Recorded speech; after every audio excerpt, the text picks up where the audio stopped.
घर्षण मात्र से अपनी भावनाओं की भेज रहा है। 4 बोतल वोट का काम मेरा रोज का ने भारत का भविष्य तबाह कर रखा है।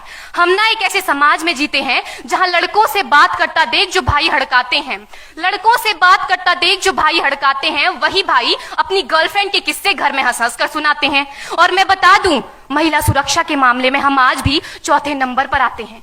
हम ना एक ऐसे समाज में जीते हैं जहां पत्थर की मूरत को लगते हैं 56 भोग और भूखे नंगे तड़पते सो जाते हैं लोग, भूखे नंगे तड़पते सो जाते हैं लोग। मजदूर को मजदूर समझिए, मजबूर नहीं। गरीब को काम दीजिए, दान नहीं। और अगर दान देने के इच्छुक हैं तो जीते जी रक्तदान दीजिए और मरने के बाद अंग दान देकर किसी मरते हुए को जीवन दान दीजिए। यही सच्ची देशभक्ति और यही सच्चा राष्ट्र प्रेम है।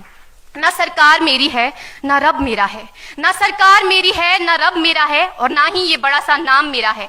बस इतनी सी बात का गुरूर है मुझे कि मैं भारत की हूं और ये भारत मेरा है और ये भारत मेरा है।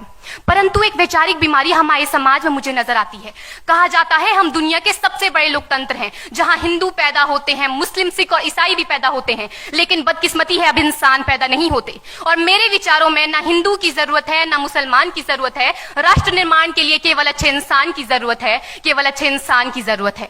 जरा सोच कर देखिए, ये पेड़ पौधे और शाखाएं भी परेशान हो जाएं अगर परिंदे भी हिंदू और मुसलमान हो जाएं।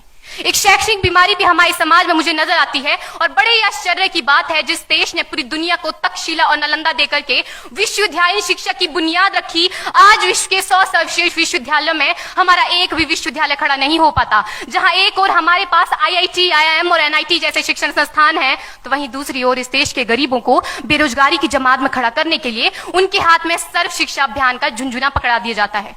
और मैं बता दूं, इस शैक्षणिक बीमारी का केवल एक कारण वो ये कि हमारे देश की शिक्षा नीति केवल 2 तरह के लोगों के लिए बनती है। पहले वो जो विद्वान हैं और दूसरे वो जो धनवान हैं।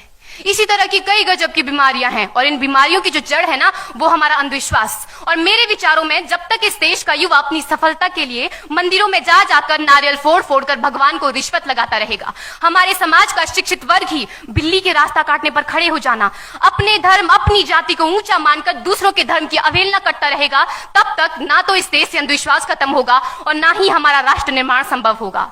हमारी संस्कृति, हमारी सभ्यता को दुनिया ने शीश नवाया है, तो क्यों आस्था के नाम पर हमने अंधविश्वास फैलाया है?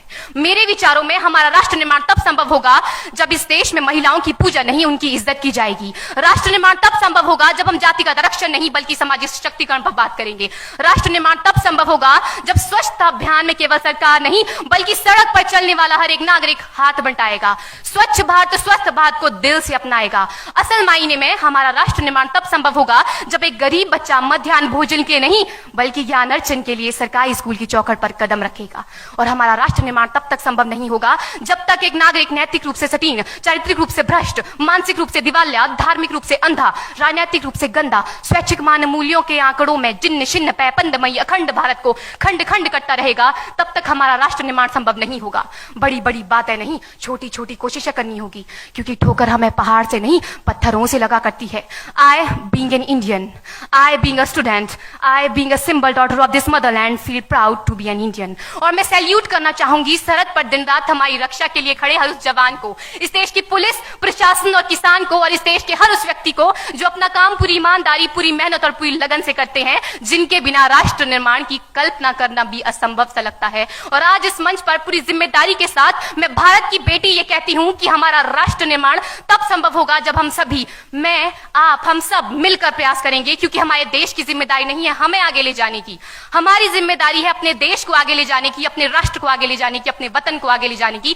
तो अंत में मैं बस यही कहना चाहूंगी, मेरा हिंदुस्तान महान था, महान है, महान रहेगा। मेरा हिंदुस्तान महान था, महान है, महान रहेगा। होगा हौसला सबके दिलों में बुलंद तो एक दिन पाकिस्तान भी जय हिंद कहेगा। पाकिस्तान ही क्यों, सारा जहान जय हिंद कहेगा, क्योंकि सारे जहां से अच्छा हिंदुस्तान हमारा, सारे जहां से अच्छा हिंदुस्तान हमारा, हम बुलबुलें हैं इसकी, ये गुलिस्तान हमारा, ये गुलिस्तान हमारा। जय हिंद, वंदे मातरम।